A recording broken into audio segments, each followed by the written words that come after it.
नमस्कार दोस्तों, आपका स्वागत है आपके अपने यूट्यूब चैनल रेलवे की पाठशाला पे। दोस्तों, रेलवे ने ऑफिशियल नोटिस वेबसाइट पर डाल दिया है आरआरबी एएलपी भर्ती 2024 का। पहले कुछ टाइम के लिए नोटिस यहाँ पर डाला गया था, लेकिन अब यहाँ पर अभी भी आप चेक कर सकते हैं। करंटली जब मैं वीडियो बना रहा हूँ इस टाइम पे आरआरबी सिलीगुड़ी की वेबसाइट पर नोटिस आपको देखने को मिल जाएगा। तो चलिए यहाँ पर देखते हैं कि क्या वैकेंसी में वृद्धि हुई है, इतनी कम वैकेंसी आने का क्या कारण हो सकता है, टेक्नीशियन की वैकेंसी क्यों नहीं आई है, इसका भी मैं आपको ऑफिशियल कारण बताना चाहूँगा। और एग्ज़ाम डेट का जिक्र रेलवे ने कहीं भी नहीं किया है, उसकी भी हम चर्चा करेंगे कि एग्ज़ाम डेट कब तक यहाँ पर पॉसिबल हो सकती है। तो चलिए शुरू करते हैं। मेरा नाम है खेबराज और आप देख रहे हैं रेलवे की पाठशाला। चलिए शुरू करते हैं। तो करंटली मैंने ये सारी की सारी 21 की 21 आरआरबी आपके सामने खोल रखी है और आपको जो अपडेट मिलेगा सिर्फ और सिर्फ आरआरबी जो सिलीगुड़ी है उसकी वेबसाइट पर आपको देखने को अपडेट मिल जाएगा। यहाँ पर आप देखेंगे आरआरबी सिलीगुड़ी की वेबसाइट खोलेंगे तो यहाँ पर दोस्तों आपको यहाँ पर ऊपर की तरफ एक नोटिस मिलेगा और यहाँ पर आप देखेंगे तो यहाँ पर देखिए indicative notice for centralize notification 01/2014, यानी कि जो शॉर्ट नोटिस बोलते हैं ना उसको बोलते हैं इंडिसेटिव नोटिस, यानी कि पूरा नहीं, एक शॉर्ट तरीके से आपको बताया जा रहा है। और यहाँ पर देखेंगे असिस्टेंट लोको पायलट की वैकेंसी है, हिंदी इंग्लिश दोनों में से किसी में आप डाउनलोड कर सकते हैं। और अपडेट देखिए आज की डेट का है। चलिए हम इंग्लिश में डाउनलोड कर लेते हैं। तो यहाँ पर देखिए मैंने पहले डाउनलोड कर रखा है, तो चलिए मैं इसको ओपन कर लेता हूँ। तो यहाँ पर देखिए, यहाँ पर दोस्तों ये रहा वो ऑफिशियल नोटिस जो रेलवे की वेबसाइट पर डाला गया है। तो यहाँ पर आप देखेंगे सेंट्रलाइज नोटिस CN 01/2024। और यहाँ पर देखिए recruitment of assistant loco pilot ALP की वैकेंसी है। यहाँ पर दोस्तों आप देखेंगे तो ओपनिंग डेट ऑफ एप्लीकेशन, यानी कि फॉर्म भरने की जो डेट है, एग्ज़ाम आपके फॉर्म भरने की जो डेट है स्टार्ट होने की, वो 220 जनवरी से है, यानी कि कल से आपके फॉर्म ऑनलाइन स्टार्ट हो जाएंगे। हालांकि पूरा नोटिस यहाँ पर नहीं डला है, देखिए सिर्फ यहाँ पर शॉर्ट नोटिस है। अब शॉर्ट नोटिस देख के कोई कैसे यहाँ पर फॉर्म अप्लाई कर सकता है, मेरे तो एक चीज़ ये समझ नहीं आ रही। दूसरा, यहाँ पर इस नोटिस के अंदर जोन वाइज आपको वैकेंसी नहीं बताई जा रही है, सिर्फ यहाँ पर टोटल वैकेंसी बताई जा रही है। हालांकि जोन वाइज वैकेंसी जो उसकी टेबल मैंने टेलीग्राम ग्रुप पर डाल दी है, आप वहाँ से देख सकते हो, ठीक है। तो यहाँ पर आप देखेंगे छोटी चीज़ आपको बता रखी है, लेवल 2 की यहाँ पर पोस्ट है, बेसिक पे 19,900, मेडिकल स्टैंडर्ड A1 चाहिए, 18 से 30 साल की आपको एज चाहिए, टोटल वैकेंसी ये है, ठीक है। और यहाँ पर बता रखा है कि आप रेलवे की ऑफिशियल वेबसाइट पे जाइए, वहाँ पर आपको डिटेल नोटिफिकेशन मिल जाएगा। लेकिन जब मैं वीडियो बना रहा हूँ इस टाइम पे अभी तक रेलवे की किसी भी 21 जो आरआरबी की वेबसाइट है किसी पर भी अभी तक ये पूरा नोटिफिकेशन जो है नहीं मिलेगा। आगे दोस्तों बता रखा है कि ये जो नोटिस है केवल यहाँ पर इंडिकेटिव है, यानी कि केवल इंडिकेट करने के लिए है। जो भी डिटेल होंगी फर्दर वो आपको ऑफिशियल नोटिफिकेशन में यहाँ पर देखने को मिल जाएगी। इसलिए दोस्तों आप रेलवे की वेबसाइट पर विजिट करें ताकि आपको वहाँ पर ऑफिशियल नोटिफिकेशन मिल सके। देखिए दोस्तों, यहाँ पर कल की डेट से आपके फॉर्म स्टार्ट है, लेकिन अभी तक ऑफिशियल नोटिस नहीं आया। ये शॉर्ट नोटिस है और शॉर्ट नोटिस के भी आप पर जो है आप फॉर्म ऑनलाइन नहीं कर सकते जब तक आपको जोन वाइज वैकेंसी का पता नहीं रहेगा या पूरी चीज़ों का पता नहीं रहेगा। आप कैसे फॉर्म यहाँ पर ऑनलाइन कर सकते हैं। अब चलिए मैं आपको बताता हूँ कि टेक्नीशियन की वैकेंसी नहीं आने का कारण क्या है। देखिए दोस्तों, मैं ये तो नहीं कहूँगा कि इसी कारण की वजह से टेक्नीशियन की वैकेंसी नहीं आई है, हो सकता है कि अलग से टेक्नीशियन का नोटिफिकेशन निकाल दिया जाए।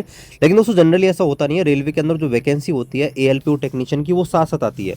इसका कारण ये होता है कि ALP और टेक्नीशियन ऐसी पोस्ट है जिनमें दोस्तों क्या होता है कि जो इनका जो ट्रेड टेस्ट है, एक तो ट्रेड टेस्ट सेम होता है, दूसरा दोस्तों यहाँ पर क्या होता है कि एजुकेशन क्वालिफिकेशन लगभग सेम होती है।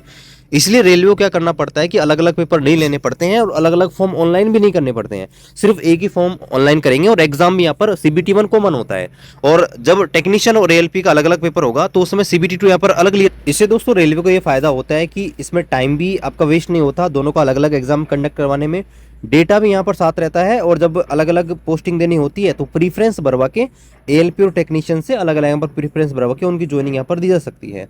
इससे काफ़ी टाइम बचता है रेलवे का और एग्जाम प्रोसेस भी फास्ट होता है। लेकिन यहाँ पर रेलवे ने टेक्नीशियन की वैकेंसी नहीं निकाली है। अब उसका क्या कारण हो सकता है रेलवे को पता है, लेकिन एक कारण मैं आपको बताना चाहूँगा। ये कारण यहाँ पर हो सकता है, देखिए ये 8 जनवरी का नोटिस मैं आपको दिखा रहा हूँ, लेटेस्ट है। ये रेलवे बोर्ड की तरफ से, देखिए रेलवे बोर्ड क्या है तो आपको ये पता होना चाहिए। रेलवे बोर्ड भारत में जो सभी आरआरबी आरआरसी हैं उनका कंट्रोलिंग है एक तरीके से, यानी कि वो कोई भी निर्देश दिशा निर्देश जारी करते हैं उसके अनुरूप ही आरआरबी आरआरसी अपने कार्य करते हैं, ठीक है। तो ये इनका संगठन है, सबसे बड़ा है रेलवे के अंदर। और रेल मंत्री सबसे बड़ा आपका जो है भारत के अंदर जो है वो आपका प्राइम मिनिस्टर होता है। प्राइम मिनिस्टर के नीचे आपका जो है रेल मिनिस्ट्री होता है, रेल मिनिस्ट्री के नीचे जो है आपका रेलवे बोर्ड होता है, और रेलवे बोर्ड में भी सबसे बड़ा होता है आपका सीईओ एंड चेयरमैन, और उसके नीचे अलग अलग मेंबर होते हैं, और ये सब कॉमन में रेलवे बोर्ड कहलाता है। ये रेगुलेशन बनाते हैं रेल कर्मचारियों के लिए और रेलवे की वैकेंसी वगैरह के लिए।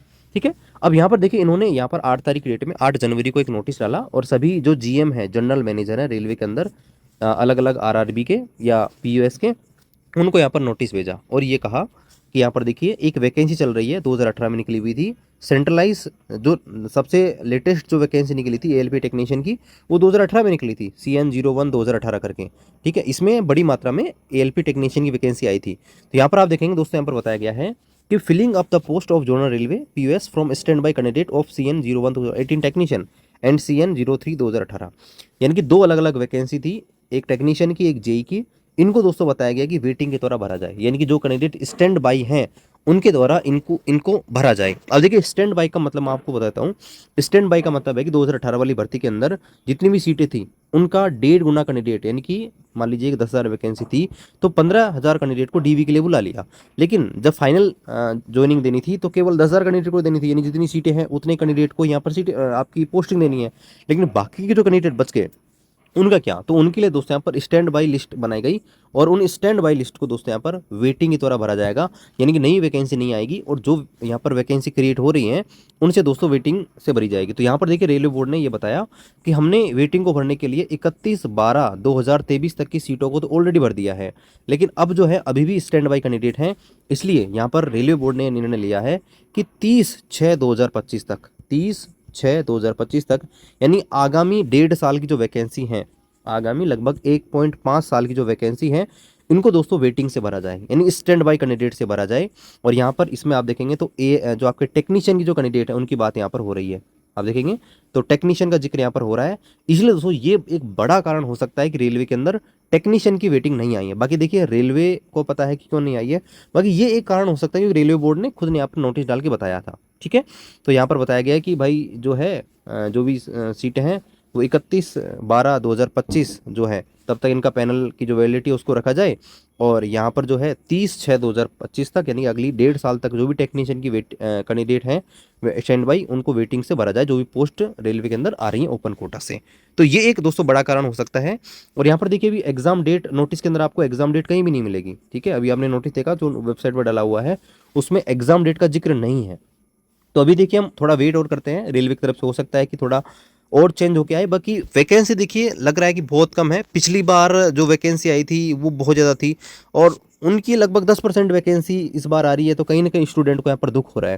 बाकी देखिए हो सकता है कि रेलवे इसको रिवाइज करें, और कल की डेट में आपको डिटेल नोटिफिकेशन मिल जाएगा रेलवे की वेबसाइट के ऊपर, उसका हमको इंतजार रहेगा अलग अलग जोन वाइज कितनी वैकेंसी यहाँ पर ऑफिशियल आती है। अभी देखिए आ गया था नोटिस, मैंने टेलीग्राम पर डाल रखा है, आप देख सकते हैं, वीडियो डिस्क्रिप्शन में आपको लिंक मिल जाएगा, वहाँ से आप चेकआउट कर सकते हैं। ठीक है, बाकी एग्जाम डेट का हम आपको अनुमान बताएं तो लगभग जून जुलाई के आसपास आपकी एग्जाम यहाँ पर कंडक्ट हो सकती हैं।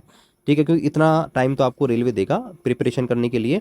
देखिए फरवरी लास्ट डेट रखेगी फॉर्म भरने की, तो मार्च अप्रैल मई ये 3-4 महीने तो आपको प्रिपरेशन के लिए देगा, और एग्जाम कंडक्टिंग एजेंसी हायर करेगा, तो लगता है कि भाई जून जुलाई तक आपकी एग्जाम यहाँ पर पॉसिबल होंगी। बाकी इस वैकेंसी के बारे में आप क्या सोचते हैं और इस वेटिंग के बारे में आप कमेंट करके बता सकते हैं। बाकी इस वीडियो को लाइक कीजिए, शेयर कीजिए, चैनल को सब्सक्राइब जरूर कीजिएगा रेलवे भर्ती के लेटेस्ट अपडेट पाने के लिए। मिलते हैं अगले वीडियो में, तब तक जय हिंद।